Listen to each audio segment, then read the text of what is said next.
Hello दोस्तों, आज हम थोड़े और क्वेश्चंस करने वाले हैं। सबसे पहले करते हैं क्वेश्चन 29 बिना टाइम वेस्ट करे। तो क्वेश्चन नंबर 29 से चालू करेंगे। बुक अपने साथ खोल के रखें, तो मैं भी क्वेश्चन रीड करता हूँ। तो इस क्वेश्चन में बेसिकली क्या है कि आपसे वो क्या कह रहा है कि डोमेन नेम्स हैं, ठीक है? वो पूछ रहा है and first question is how many domain names consisting of just 2 letters, 2 letter domain name है, in sequence can be formed. अब मुझे बताओ कितने अल्फाबेट होते हैं इंग्लिश में? 26, ठीक है? तो अब आप ऐसा तो है नहीं कि ए ऐसे चूज़ नहीं कर सकते हो, रिपीटेशन इज़ अलाउड। तो ये लेटर चूज़ करने के मेरे पास कितने ऑप्शंस हैं? 26, ठीक है? और ये वाले भी सेकंड वाले के लिए भी 26 ऑप्शन है। और क्योंकि फर्स्ट एंड सेकंड, मैं क्या बोल रहा हूँ? फर्स्ट एंड सेकंड, तो एंड मतलब मल्टीप्लाई, सो 26 टाइम्स 26 मेरे पास तरीके हैं चूज़ करने के।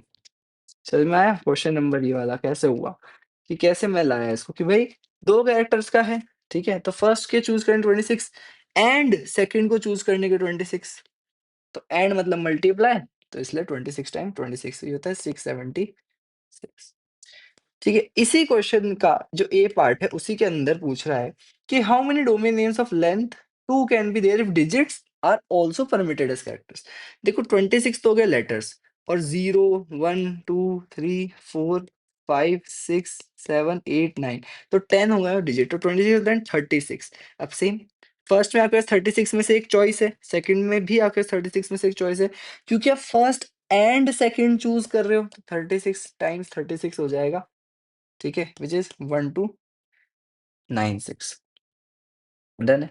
पार्ट बी देखो, how many domain names are there consisting of 3 letters in a sequence. वही बात हो गई, 26 इसमें, 26 इसमें, 26 इसमें, तो 26 का क्यूब हो जाएगा ये, विच इज 17576।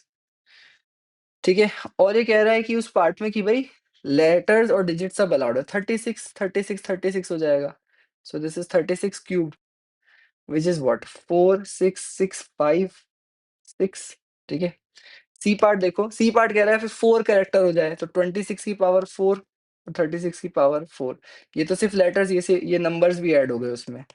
तो ये मेरे पास हो गया 4569676 और ये हो गया 1679616। डी पार्ट देखो क्या कह रहा है, तो ये समझ में है ना कैसे हो रहा है? बहुत सिंपल है यार, इसमें तो कोई वो दिक्कत है ही नहीं कि फर्स्ट चूज करने के 26 तरीके हैं, सेकंड चूज करने के 26, तो काउंटिंग टेक्निक कहती है n1 टाइम्स n2 कर दो, 26 टाइम्स 26 खत्म बात। अच्छा, पर पता है अगर क्वेश्चन में ऐसा होता ना कि आप रिपीट नहीं कर सकते 2 लेटर में, तो फर्स्ट चूज़ करने के 26 होते हैं, सेकंड करने के 25 ही होते हैं, तो फिर ये होता। ठीक है, बट क्वेश्चन इतना डेप्थ में गया ही नहीं, बहुत ही ईज़ी क्वेश्चन बना दिया इन्होंने तो।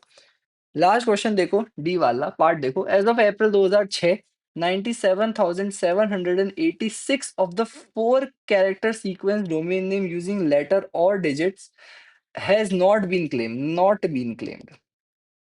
ठीक है, नॉट बीन क्लेम्ड।